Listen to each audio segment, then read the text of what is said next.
It's Dini Konkuna here, and we're going to be reading Linda Chapman Sky Horses Part 2. Last time I saw you guys, we read about how Marion kidnapped Thor's son, horses, to use him to control the weather above the sky, right?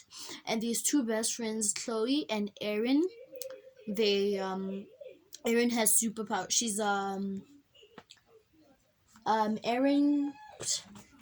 Erin has superpowers. She's a weather weaver.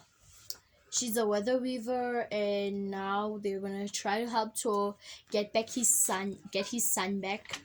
And yeah, that's what's happening because Erin is she's a starburst spirit. Yeah. Okay. So let's continue reading from where we took off.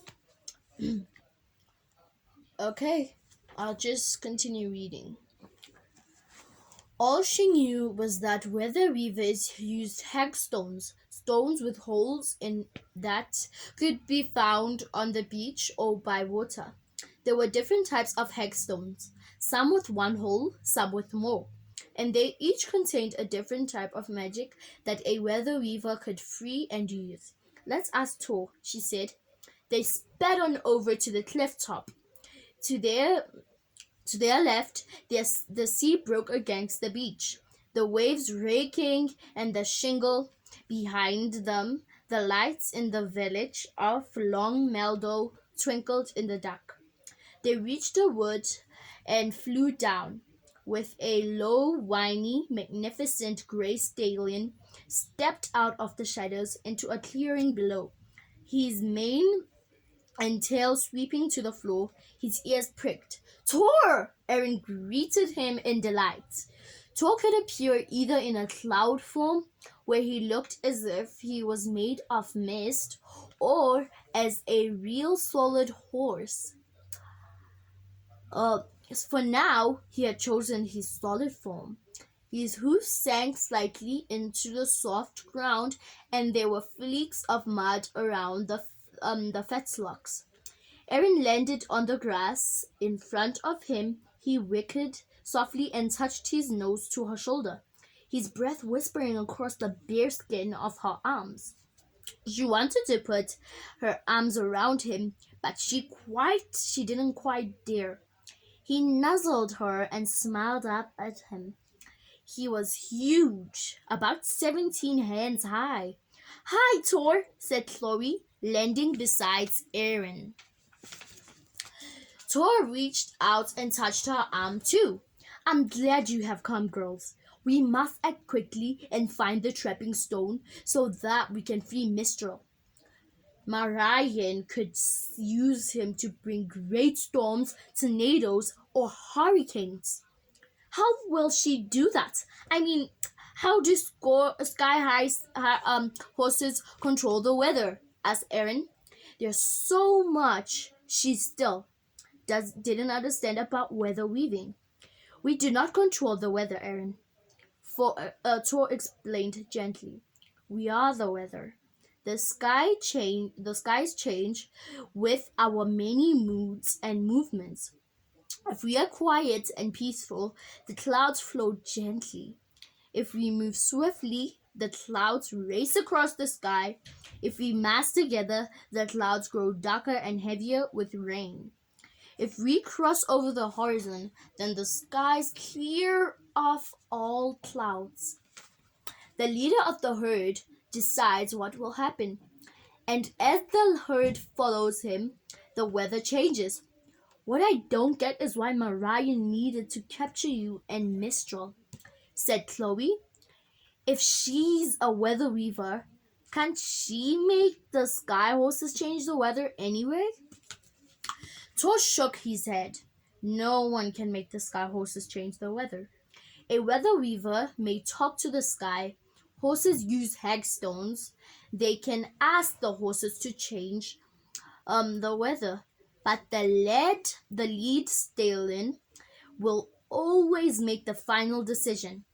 A weather weaver only has real control over the weather if they have a sky horse royal blood in their power here on Earth. Now, Marion, has Mistral under control. She will use a hexstone to send an image of him into the skies. He will appear there in a misty form. She will tell him what to do.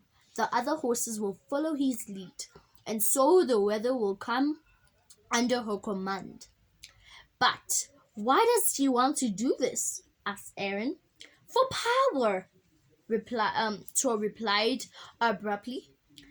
If she has complete control over the weather, she will be able to wreak havoc over the coast and make all people fear her.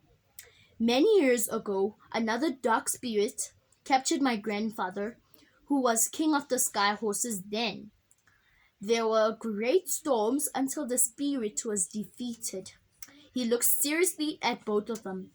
Now, the three of us must defeat Marion. We will, declared Chloe. Aaron nodded. We will find the trapping stone and set Mistral free. Unfortunately, before we manage to do that, Marion might cause storms to come, said Tor. I will need you to use your weather weaving magic, Aaron, to cast visions of me into the clouds just as Marion will do with Mistral. Picture! This is your Tor guy. This is your Tor. And these are the two besties. So maybe one of them is Aaron, one of them is Chloe. We don't know who. Maybe we do. Maybe we will. Okay. I will try to change what she is doing. Calming my herd, stopping the storms. But won't Marion try to stop you? Chloe burst out.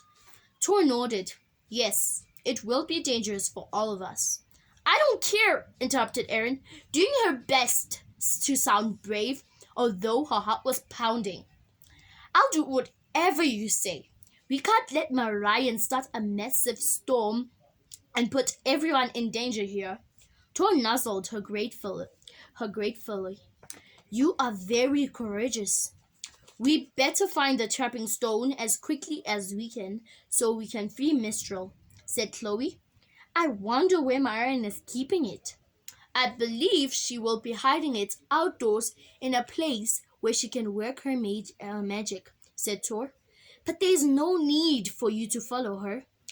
Erin can use her weather weaving powers to discover the stone's hiding place. How? Asked Erin.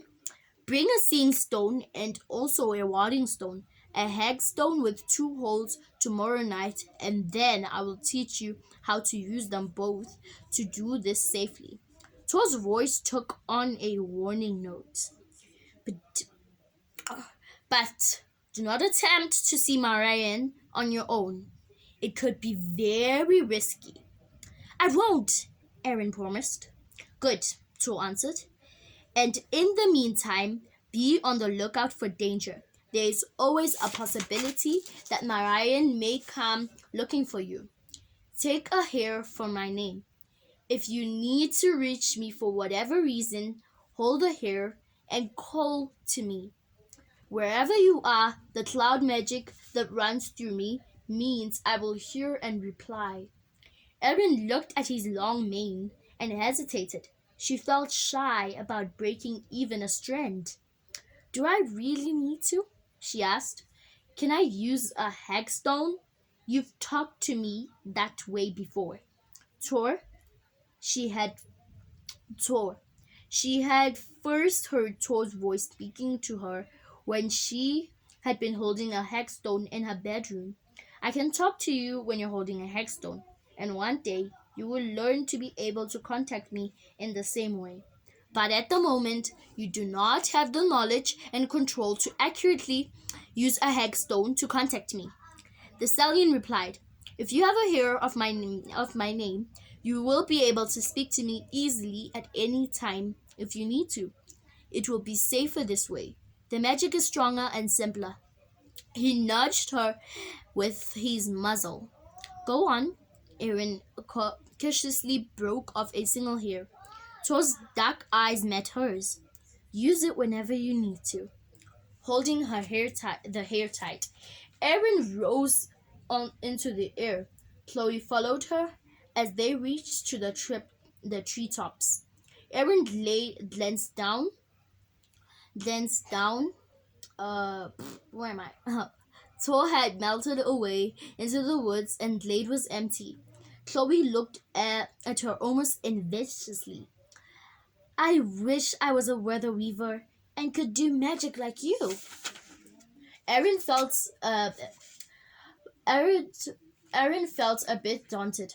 I hope I can do the magic Thor needs me to. Of course you can. Chloe squeezed her hand. Erin felt lifted by Chloe's confidence. Chloe's right, she thought. I'm going to help Thor. We are going to find the trapping stone and set Mistral free. Oh, that's amazing. 10 minutes already? Okay, so we'll just read chapter 2. Chapter 2. As they left the woods, they flew over 3 ponies in a cliff-top field. Let's go and see them. Chloe called to Erin. They whooped down and landed on the grass. One of the ponies was lying down. The other 2 were dozing, standing up, hind legs resting. They lifted their heads, pricking their ears as they saw Erin and Chloe. Animals were never scared of Stardust spirits. One of the ponies, a chestnut, winked at them. Erin and Chloe went over, while Chloe cuddled the 2 who were standing up. Erin crouched down beside the piebald pony on the ground. He nuzzled her hands. Hey, boy, she said, stroking his nose. I wonder who will get to ride. Tomorrow at the stables, said Chloe. She and Erin went to the same riding stables. They helped there at the weekends and in the holidays in exchange for rides and free lessons. She grinned at Erin. Let me guess. I bet you'll be waiting, Kestrel. Kestrel was a new pony at the stables. She had just arrived the day before. There was a young dapple gray pot Arab pony, and Erin thought he was gorgeous. I hope I get him, said Erin eagerly. But then everyone wants to ride him. Well, I don't really mind if I do or not, said Chloe generously. If I get given him for the lesson, we can ask Jackie if we can swap. Erin smiled at her. Thanks. She sighed longingly. I really wish I had a pony of my own. Here is one of the girls there. I'm not sure. I think this is Chloe or Erin. Oh yeah, this is Erin.